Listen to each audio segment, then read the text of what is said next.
नमस्कार, India TV देख रहे हैं आप। मैं हूं आपके साथ रचना। इस पॉल्यूशन का सलूशन क्या है, ये ढूंढने की कोशिश आज हम दिन भर कर रहे हैं।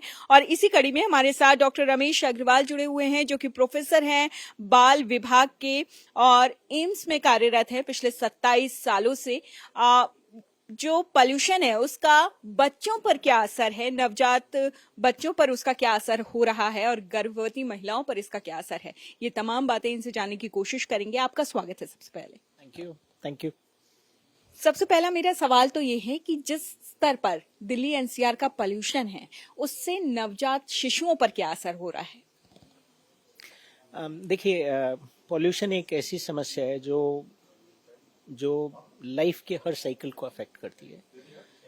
चाहे वो फीटस हो जो माँ की गर्भ में है, या एक नवजात शिशु हो, या बच्चा हो, ग्रोइंग चाइल्ड हो, अडल्ट हो या एल्डरली हो, वो सबको अफेक्ट करता है। और जो आई थिंक ये हमें अंडरस्टैंड करना बहुत इम्पोर्टेंट है कि पोल्यूशन कोई एक एक्सीडेंट की तरह नहीं है कि भाई पोल्यूशन हुआ और आपको सडनली कोई चीज़ दिखना शुरू हो जाएगी।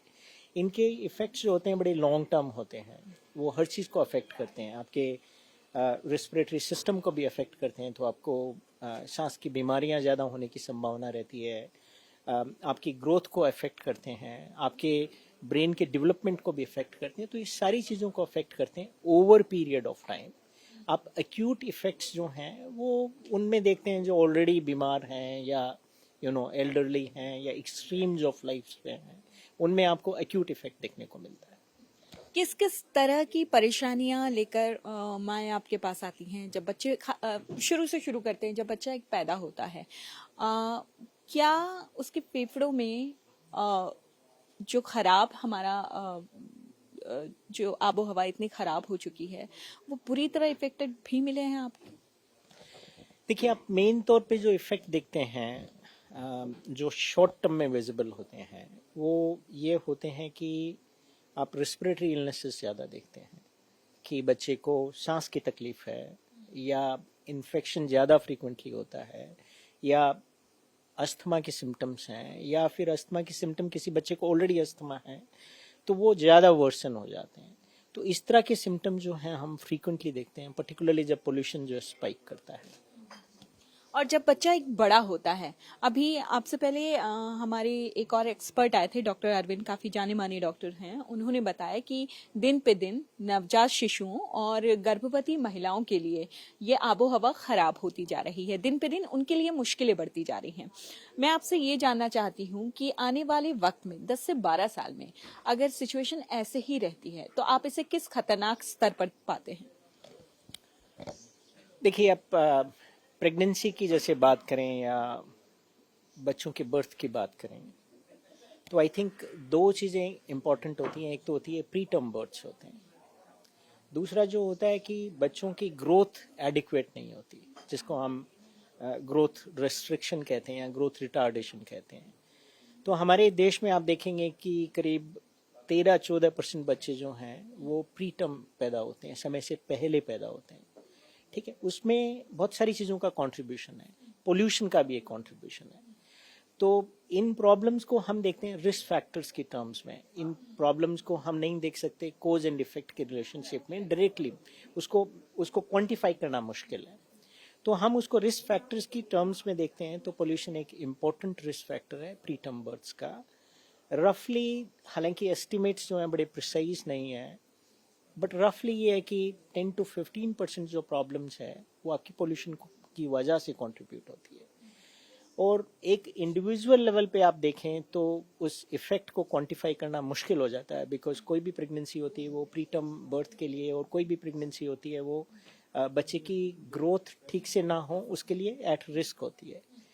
बट यदि आप पॉपुलेशन लेवल पे देखें और किसी भी चीज़ का परसेंटेज जैसे आपका 10 to 15% बढ़ जाता है, जैसे आप प्री टर्म बर्थ, हमारे देश में 2.6 करोड़ बच्चे पैदा होते हैं हर साल, तो 13% का मतलब ये हो गया कि 30 से 35 लाख बच्चे जो हैं वो पैदा हो रहे हैं प्री टर्म बर्थ के साथ में। तो उसमें वो नंबर इंक्रीज होता है, तो वो एक बड़ी सिग्निफिकेंट पब्लिक हेल्थ प्रॉब्लम है। इसी तरह से जो है आपका बच्चे की ग्रोथ को भी अफेक्ट होना, वो भी एक बड़ा सिग्निफिकेंट प्रॉब्लम। देखिए स्थिति तो फिलहाल ये है, लेकिन अगर हम इससे बचाव की बात करें तो हम क्या क्या कोशिशें कर सकते हैं कि इम्पैक्ट कम से कम हो? पोल्यूशन एक ऐसी चीज है जिसका इंडिविजुअल लेवल पे कंट्रोल बड़ा कम है।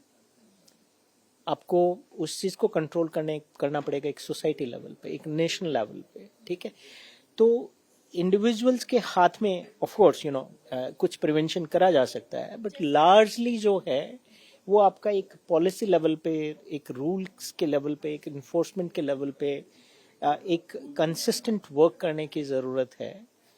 और इस तरह की चीजें जो हैं वो सिग्निफिकेंट स्टेप्स रिक्वायर करती हैं, टाइम रिक्वायर करती हैं, कमिटमेंट रिक्वायर करती हैं। ये पोल्यूशन की समस्या एक ऐसी समस्या नहीं है जो सामान्य समस्या है या सिंपल समस्या है, बट डूएबल है। इंडिविजुअल तौर पे जब हम बात करें, आप कुछ स्टेप्स ले सकते हैं। जैसे फॉर एग्जांपल कि आप देखें सुबह और शाम पोल्यूशन ज्यादा होता है, आउटडोर पोल्यूशन ज्यादा होता है, तो आप उस आउटडोर पोल्यूशन से बचने की कोशिश करें। आपको बाहर स्टेप आउट करना है तो क्लियर मौसम है, साफ मौसम है, धूप निकली हुई है, हवा है, तो आप स्टेप आउट कर सकते हैं उस टाइम में प्रेफरेबली। दूसरी चीज होती है कि पोल्यूशन में एक बड़ा इंपॉर्टेंट योगदान होता है इंडोर पोल्यूशन का। तो वो चीज आपके हाथ में है। जैसे फॉर एग्जांपल आप हमारे बहुत सारे हाउस होल्ड्स में हम अगरबत्ती जलाते हैं, कैंडल जलाते हैं, मोमबत्ती जलाते हैं, कोई कछुआ चाप वो करते हैं, धूप जलाते हैं। तो ये वाली चीजें जो हैं ये आप बिल्कुल अवॉइड कर सकते हैं। थर्ड चीज जो है वो ये है कि ऐसी चीजें हम घर में करते हैं, हम घर में झाड़ू लगाते हैं, झाड़ू को पोंछे से रिप्लेस कर दिया जाए, तो वो चीज जो है वो पोल्यूशन को थोड़ा कंट्रोल करती है। तो आई थिंक ये कुछ मेजर्स जो हैं वो आपको करे जा सकते हैं। दूसरी इंपॉर्टेंट चीज है कि ओवरऑल आपकी हेल्थ को आपको टेक केयर करना।